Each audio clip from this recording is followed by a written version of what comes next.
रहे हैं प्रभु जी, आज जब आपकी वाणी उच्चारी जाती है तो बोलने वाली मैं नहीं परंतु आपका पवित्र आत्मा है। प्रभु जी मेरे मुखों का अभिषेक करें। पिता परमेश्वर आपका पवित्र आत्मा हमारे बीच में जुम्बिश करने पाए। आपकी उपस्थिति को मानते हैं, आपके सिंहासन को लगाते हैं, आपको आमंत्रित करते हैं। पिता परमेश्वर पूरी आराधना को आपके सामर्थ्य हाथों में सौंपते हैं। विशेषकर वचन को प्रभु प्रभावशाली बनाइए। आज की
दर्शाता है।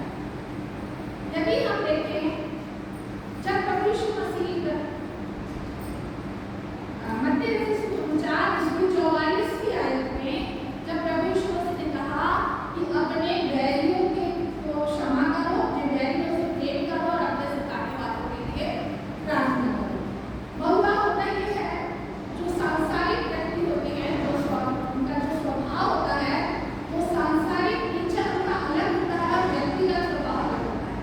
वो कहते कुछ और है और करते कुछ और है। परंतु हमारे प्रभु यीशु मसीह का दोनों स्वभाव एक सा है। उनकी कथनी और करनी में कभी किसी प्रकार का कोई अंतर नहीं रहा। वो जो कहते थे वही करते थे। जब उन्होंने सिखाया कि अपने शत्रुओं से प्रेम करो, तो उन्होंने अपने शत्रुओं से प्रेम किया। और जब उन्होंने सिखाया कि अपने सताने वालों के लिए प्रार्थना करो, क्रूस पर उन्होंने ये प्रैक्टिकली कर दिखाया। उन्होंने सिर्फ कहा नहीं, करके भी दिखाया। और उन्होंने सबके पापों को दिखाया। हम सबके पापों को दिखाते क्रूस की मृत्यु, हाँ क्रूस की मृत्यु। उस समय जब व्यक्ति मरते थे और आज के समय में भी जब व्यक्ति अपनी मृत्यु शैया पर होते हैं, अंतिम घड़ी पर होते हैं, तो या तो वो स्वाभाविक मौत, क्रूस की मौत की बात नहीं कर रही, स्वाभाविक मौत, तो वो अपने अपने पापों को याद करते हैं, पापों का अंगीकार करते हैं। कई लोग अपनी संपत्ति के विषय में सोचते हैं कि मेरे बाद मेरी संपत्ति का क्या होगा, बंटवारा करने की सोचते हैं। कुछ लोग ऐसे होते हैं जो मेरे बच्चों का क्या होगा, कौन वारिस होगा, इस बारे में सोचते हैं। कुछ लोग सजा देने वाले के बारे में सोचते हैं और इस प्रकार लोग नाना प्रकार की बातें करते हैं। परंतु हमारे प्रभु यीशु मसीह ने केवल और केवल क्षमा याचना की। उन्होंने क्षमा मांगी, ना केवल तत्कालीन लोगों के लिए परंतु हमारे लिए। आज भी हमारे प्रभु यीशु मसीह हमारे लिए क्षमा की याचना करते हैं। उन्होंने सजा देने वाले को नहीं कोसा, उन्होंने क्षमा का वचन बोला। उनका स्वभाव मानव स्वभाव से उठ कर था।